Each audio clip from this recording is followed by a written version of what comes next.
Op die vraag, het jy nog die krag van God? En jy besef, nee, jy het dit nie meer nie. Wat moet jy doen? Bely dit voor die Here. Sê, Here, dis die waarheid in my lewe. Ek weet ek het die gees van die Here en ek is 'n kind van die Here, maar ek het die krag van die gees verloor. Bely dit. En dan nommer 2, begin God weer soek. Gebed. Begin bid.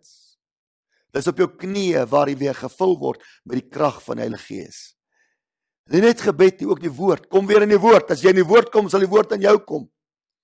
Die Bybel sê daar ook die woord is 'n vuur. As jy in die woord kom, gaan die vuur van die woord in jou kom en jou insig weer gee en jou lewe weer in die brand steek en jou bekragtig.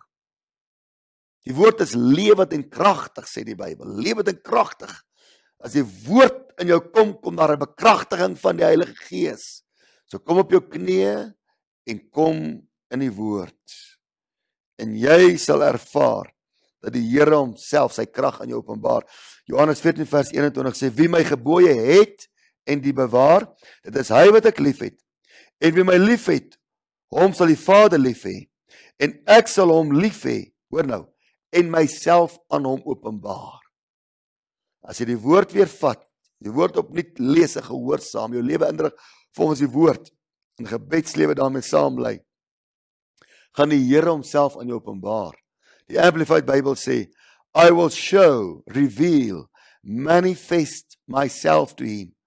I will let myself be clearly seen by him and make myself real to him. Hoe reëel is die Here nog in jou lewe?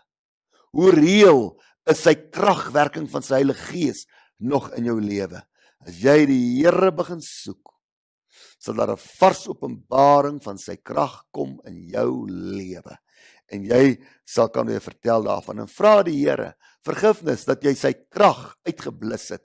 En sê dan vir die Heilige Gees, ek verwelkom u. Ek gee u weer totale beheer oor my lewe. Ek wil my geestessintuie instel vir die Heilige Gees. Ek wil my lewe opnuut inrig vir die Heilige Gees.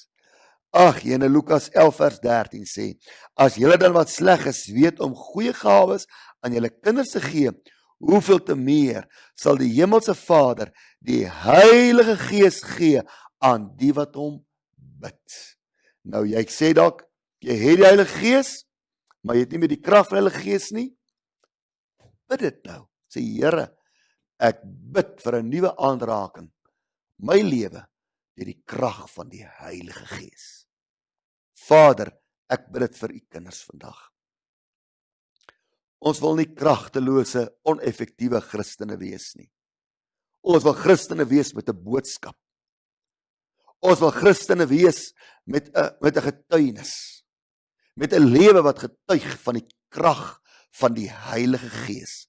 Met 'n bediening wat akkuraat met groot resultate uitgevoer word. Ek bid dit in die naam van Jesus Christus.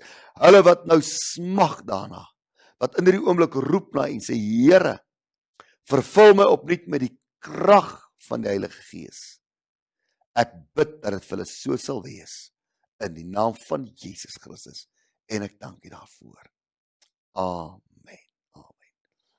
Gaan en word kragtig in die Here en die krag van sy sterkte. Totsiens.